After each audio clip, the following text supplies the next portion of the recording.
Dear student, आज हम online classes की सीरीज़ में आगे देखेंगे रिक्त समुच्चय। रिक्त समुच्चय को अंग्रेजी में एम्प्टी सेट कहते हैं और समझते हैं कि क्या होता है एम्प्टी सेट। एक empty set is set which does not contain any elements is called the empty set. एक ए सेट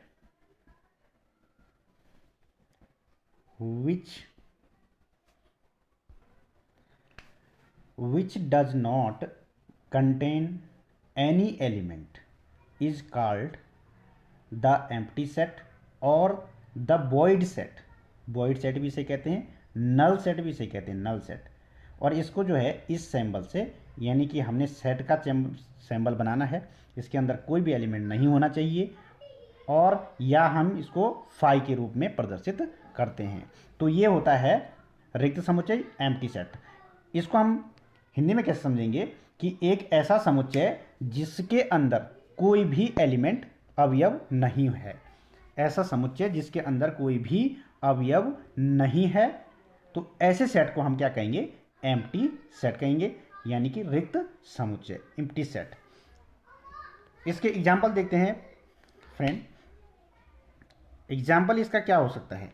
मान लीजिए मैं कहूँ कि कोई सेट ए है और सेट है x such that X is a student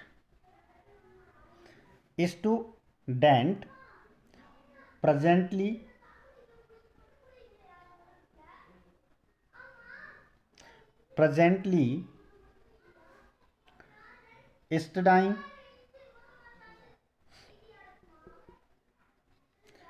studying in both classes. हम मान लेते हैं both classes 10th and 11th।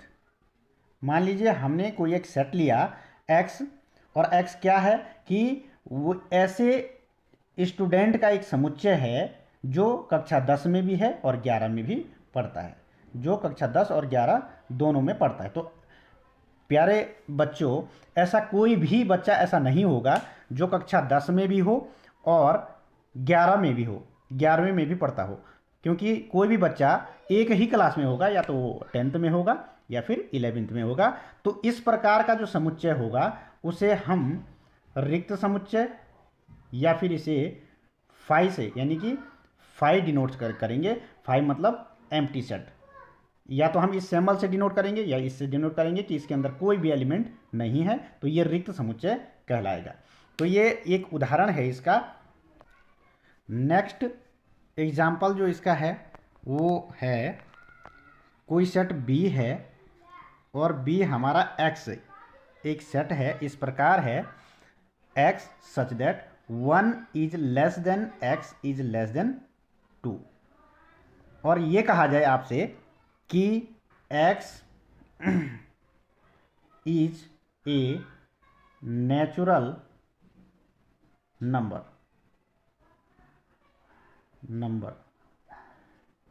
Dear student, आप समझ सकते हैं 1 और 2, ये कोई लाइन है 1 और 2, इसके बीच में कोई भी नेचुरल नंबर नहीं होगा। No natural number. यहाँ इसके बीच में कोई भी नेचुरल नंबर नहीं होगा, क्योंकि यहाँ इक्वल टू का साइन नहीं है, इसलिए हम इसको भी नहीं लेंगे, इसको भी नहीं लेंगे, और इनके बीच में कोई नेचुरल नंबर नहीं है। तो ऐसे सेट को हम एम्प्टी सेट कहते हैं, या हम इसको ऐसे दर्शाते हैं एम्प्टी सेट, यानी कि रिक्त समुच्चय। हम ऐसे समुच्चय को रिक्त कहेंगे कि x 1 और 2 के बीच में नेचुरल नंबर हो। 1 और 2 के बीच में कोई भी नेचुरल नंबर नहीं होता है, कोई भी प्राकृतिक संख्या नहीं होती है। अतः ऐसा अगर कोई समुच्चय पूछता है तो वो समुच्चय क्या हो जाएगा? रिक्त समुच्चय होगा।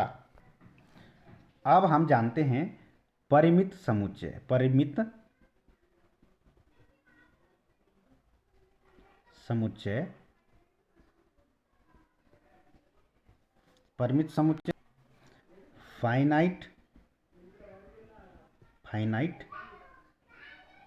Set and infinite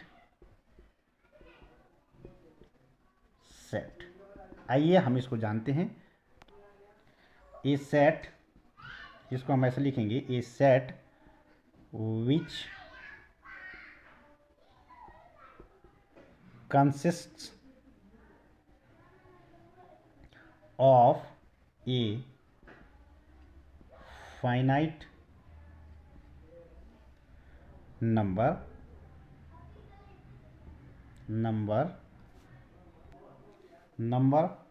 of elements is called finite set, otherwise the set is called an infinite set। यानी कि परिमित समुच्चय वह समुच्चय है जिसमें निश्चित अवयव होते हैं, निश्चित जिनकी संख्या, जिनको हम काउंट कर सकते हैं और जो निश्चित होते हैं, तो उसे हम परिमित समुच्चय कहते हैं। और अपरिमित जिसमें अनिश्चित संख्या होती है, जिसको हम काउंट नहीं कर सकते हैं, तो ऐसे समुच्चय को हम इनफाइनाइट सेट कहते हैं, अपरिमित समुच्चय कहते हैं।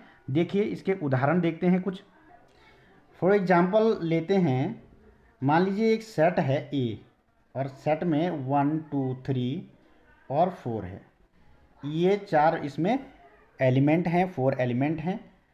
या हम कोई सेट बी लेते हैं और मैं ये कहूँ कि x such that X is, ये सेट है, ए है 1 2 3 4। चूँकि इसमें 4 अवयव है, 4 एलिमेंट हैं, 4 एलिमेंट हैं, तो ये क्या हो गया, फाइनाइट, यानी कि परिमित हो गया। और इसमें भी x इज नेचुरल, x एक ऐसा सेट है, x क्या है, नेचुरल नंबर है, लेस देन 10। और हमें पता है 10 से लेस, यानी कि 10 से छोटे कितने नेचुरल नंबर होते हैं, 1 2 3 4 5 6 7 8 9 तक होगा। तो ये भी क्या हो जाएगा, फाइनाइट, फाइनाइट हो जाएगा। और ये वाला जो सेट है इसमें लिखा हुआ है C X such that X is natural number. अब इसमें लेस देन नहीं दे रखा है, इसमें दे रखा है नेचुरल नंबर। तो टोटल नेचुरल नंबर 1 से लेकर अनंत तक हो सकते हैं, तो ये से कहते हैं हम इनफाइनाइट सेट। क्या कहलाएगा, इनफाइनाइट सेट, यानी कि अपरिमित समुच्चय। ये अपरिमित समुच्चय हो जाएगा, ये परिमित समुच्चय, ये परिमित समुच्चय। तो अपरिमित समुच्चय वह समुच्चय जिसमें अनंत अवयव हों, और परिमित समुच्चय वो होता है जिसमें अवयवों की संख्या निश्चित हो। तो ऐसे समुच्चय को हम परिमित। अब आता है समान समुच्चय, यानी कि इक्वल सेट्स। समान समुच्चय, इक्वल सेट।